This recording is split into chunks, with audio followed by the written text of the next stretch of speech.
Through all kinds of episodes in this series, we've been talking about things that go on motherboards, but we really haven't talked about motherboards themselves, in particular, the many little denizens and where they live on the motherboards itself. So I've got myself a brand new motherboard here, and there are a couple of things we need to think about when we get those new motherboards. First of all, make sure it's going to come with a motherboard book. Now this is actually a physical printed book, which I like, but I'm old school like that. But you'll also have some type of optical media. This is going to have all your documentation, the motherboard book, but it's also going to have a lot of critical drivers for your particular motherboard. Along with that, we're going to have all kinds of USB dongles and SATA connectors and all kinds of stuff like that that are going to make it a lot easier for us to get our motherboard plugged in. And last and the most important thing of all that comes with a new motherboard, your little I/O area shim. Because if you don't have this, it's really hard because each motherboard comes with its own, because of its own unique connectors, this becomes very, very precious. So, what I want to do right now is we're going to take a look at a typical motherboard and make sure that you can recognize the different components. Let's take a look at this pretty little motherboard right here. Now, all we're going to do is a quick tour so we know the different denizens on here. And probably the best place to start is right here. This is a CPU, and this particular one is an AMD CPU. I'm a big fan of AMD. And moving right along, here we've got RAM. On this particular system, I've got 4 slots. Only 2 of them are populated with 2 sticks.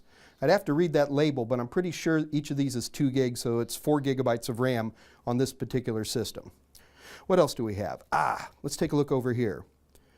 This is the chipset. Underneath this nice big cooling fin is my chipset. And if we follow this heat pipe along, underneath this cooling fin right here are a bunch of voltage regulator modules. Your system needs all kinds of different voltage, and those VRMs are providing that voltage, and they also generate a lot of heat while they're doing it. So let's take a look over here. Our expansion slots. So a quick peek here, I've got 2 single-lane PCI Expresses, and here's a 16-lane PCI Express. Here's some old PCI slots. And then over here is an interesting slot. Now, I want you to look at this real quick. At first glance, it looks like a 16-lane PCI Express, but it's not. What it really is an 8-lane PCI Express. Now, there's no way you're going to be able to see this on the video, and I had to actually dig through the motherboard book to discover this, but that particular slot is only an 8-lane PCI Express.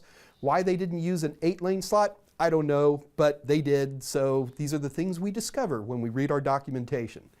Let's go ahead and poke around a little bit more. Now, what I want to do this time is we're going to go right back to the motherboard, but this time what I want to do is talk about some of the little tiny components that most people don't even really pay attention to on a motherboard, but because we're nerds, we love this stuff.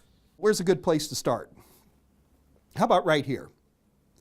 So these are a bunch of support chips. These are Super I/O chips for peripherals and network cards and sound cards. I don't know which one these are. And they're used to support all of our different types of I/O that are being used on this particular system. So what else do we have? Take a look right here. So this is the battery. And this is the battery which keeps the real-time clock alive when the system is not, well, actually when it's completely unplugged from everything. Otherwise that clock's going to keep running. What else do we have? Let's take a look way over here. That is actually the system ROM chip right there. So that's where my BIOS resides on this one particular system. And if we take a look right way over here in the corner, this is all my front panel connections. So my on-off switch and my reset button and all that type of stuff. And right next to it here, I'm not sure, but I think this might be a CMOS clear, where if I want to just clear my CMOS, I can hit that particular jumper. All right, so that's just some of the little denizens. Now, the only reason I can recognize these folks is because I've been looking at motherboards for a really, really long time. You would actually have to look at the schematics for your particular motherboard to recognize all of these different little chips. Most of the time, we don't even really worry about it. Okay, let's go back in one more time. But this time what I want to do is talk about all the different ways we connect to our particular motherboard. So USB and SATA drives and all the different ways we have internal connections to actually make things happen on our particular system. You ready? Into the breach. So I'm going to start way over here. Now these are all my USB connections. These are USB 2 connections simply because I recognize that particular type of connector. And this motherboard comes with lots of dongles that I can plug in to connect different types of USB stuff to it. All right, what else do we have? This is kind of a throwback. This right here is an old school serial port. Circa 1981 or whatever, I don't know. A lot of systems still support serial ports for different types of stuff, but this has got a serial port on it. Here are connections for things like sound. If I want to plug sound devices in, I can plug them in right here. What else do we have? Let's keep marching along. Here are some different type of fan connectors. What else do we got? Here's one of my power connectors right here. There's another power connector. March it along. There's some switches here. I have no idea what those are for. I'll read my motherboard book and find out. Here's another fan connector. Here's my main power connector. And then way over here are all of my SATA connectors for my hard drives, optical media, whatever I might want to have on my particular system. So that, my friends, is a quick and dirty tour of a typical motherboard.